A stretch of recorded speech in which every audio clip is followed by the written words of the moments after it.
Thank you. Thank you for the very fine introduction. It's such a pleasure to be here today. And thank you for organizing this very important conference. In these times, it is very important that we, every once in a while, get together and look each other in the eye and find solutions. So yes, I'll give you a brief introduction to who I am and what I do. I'm a law student. I'm handing in my master thesis next week. So unfortunately, I will not be able to be here with you the rest of the day or the weekend. Next week, I will be starting as a community organizer in an organization called Medborgerne.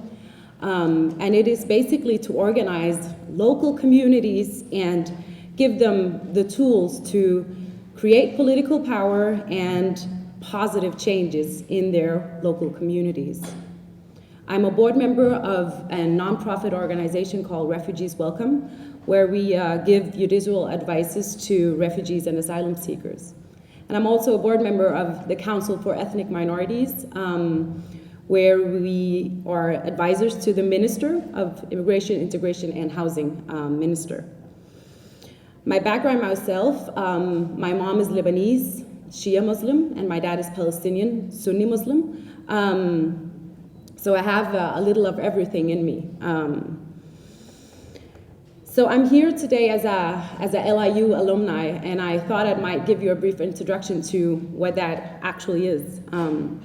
It's a training program based on integrative and cross-cultural approach of dialogue and formation offered to young professionals from the fields of politics, media, education, and civil society from Denmark and the Arab countries. So the context of LIU has changed dramatically within the last years, and the need to address and build capacities in relation to essential issues like extremism, anti-radicalization, and social cohesion is crucial. The aim of the LIU 2016 program is to foster social resilience against extremism. And social resilience is actually the key word in this. And that is exactly what we need to focus on in order to create solutions.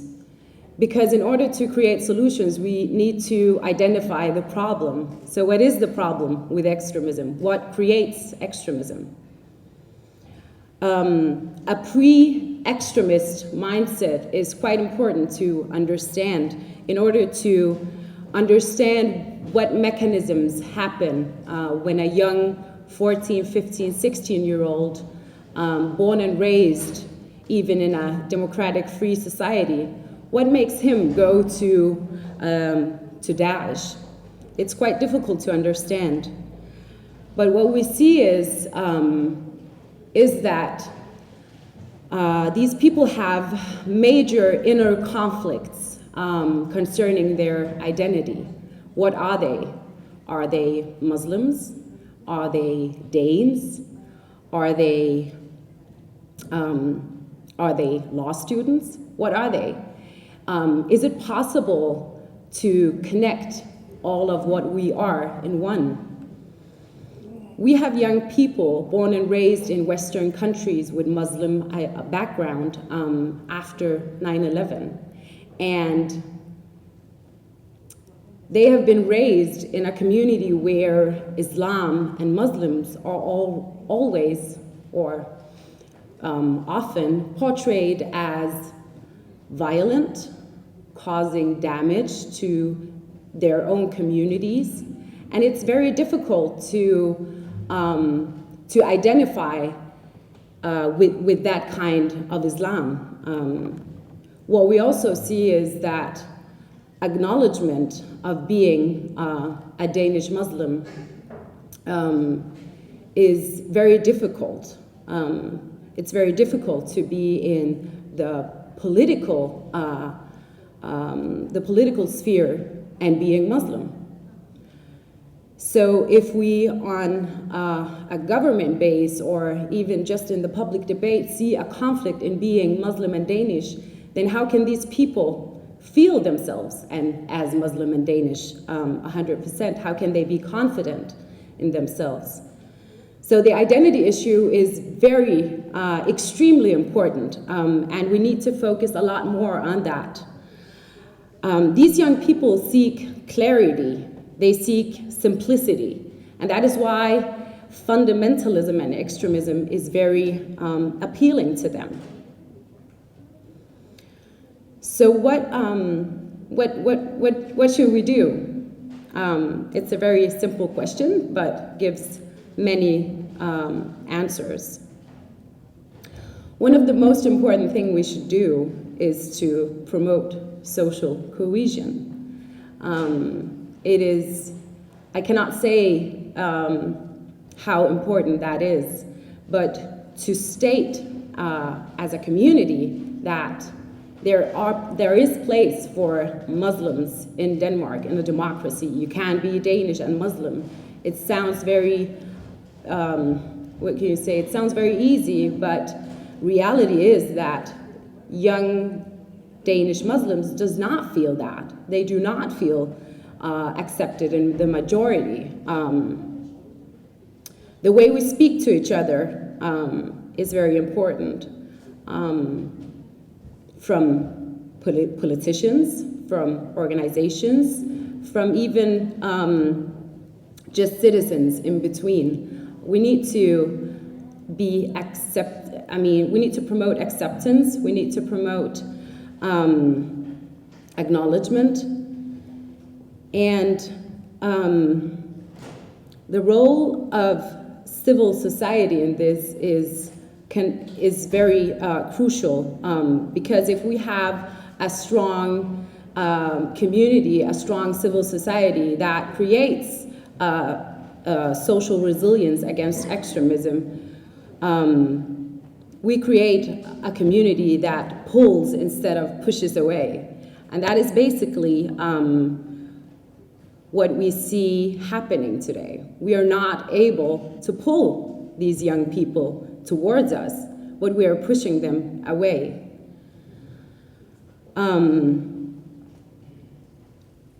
And when we're talking about extremism, we need to talk about all kinds of extremism. Because as I see it, the far-right extremism that is on a rise in Denmark and in Europe in general, and Islamic extremism goes hand in hand. The two of them can't live without each other, and they actually use the exact same political and psychological strategies. They create fear, they divide people, and they recruit. And I mean, it's not easy to accept that that is fact, but it is fact. We have a far right that is doing the exact same things that Daesh is doing. And we need to fight that just as much, because the two of them are gas on each other's fire. This Monday, I just returned from a conference in Amsterdam that the Dutch government, the Dutch Ministry of Justice, had invited me to. We were 30 Europeans of all kinds of background, and we were invited to create a campaign. And we could either create a campaign that promotes social cohesion or a campaign that counter extremism. We picked the first one because we believe in promoting social cohesion as the strongest card. And we did create a campaign, and we launched it this Monday. I would like to read up a little bit of the manifesto just to tell you what the idea is. Nothing makes you feel more welcome than to be invited, and Europe is a place that invites people of many different cultures, religions, and languages to live in a single union. 44 million Muslims in Europe, and Ramadan is the annual Muslim observance during which families and communities come together to mark the foundation of their faith. The values that are observed during Ramadan, those of community, charity, and family, are ones that are shared and universal, not only in Europe, but in the world. Europe is a collection of countries that have decided that we are better together than apart. Being connected and understanding one another better not only asserts our values as Europeans, it also makes us stronger and more secure. So for that reason, we announced a movement to acknowledge the Muslim people of Europe as a part of our collective culture. We extended a bold invitation to give something up and spend that time focusing on the Muslim and European values that unites us. That campaign was called Give It Up for Ramadan, and it is basically about mainstreaming mainstreaming Ramadan. We all have that colleague that observes Ramadan, and we all have that colleague that has 3 very difficult days in the beginning of Ramadan, of the fast, and we need to acknowledge each other's backgrounds, religions, and we need to be better connected. Should I speak up louder? Google actually gave us 25,000 euros in order to ensure that the campaign will be a success all over Europe. So it will be launching on June 6th, the first day of Ramadan. And we hope that it will promote social cohesion and that it will pull these young people towards us and not push them away. So just to sum up, I'm finished in a second. We are facing extremism from all kinds of people. 2 of them are the ones that we should focus on, the far-right extremism and the Islamic extremism. Both of them are creating fear in our communities, and it is, some of us is being pushed together of this fear, and some of us are actually creating a distance between one another, and we should not do the last part. We need to create a strong social resilience through acceptance, acknowledgement, and creating strong societies. We need to build strong people, strong young people that can stand against extremism, that are aware of their backgrounds and that are proud. We need to focus very much on the role of civil society, and we should not be afraid. And most of all, do no harm. Get together, talk, see each other in the eye. Thank you so much.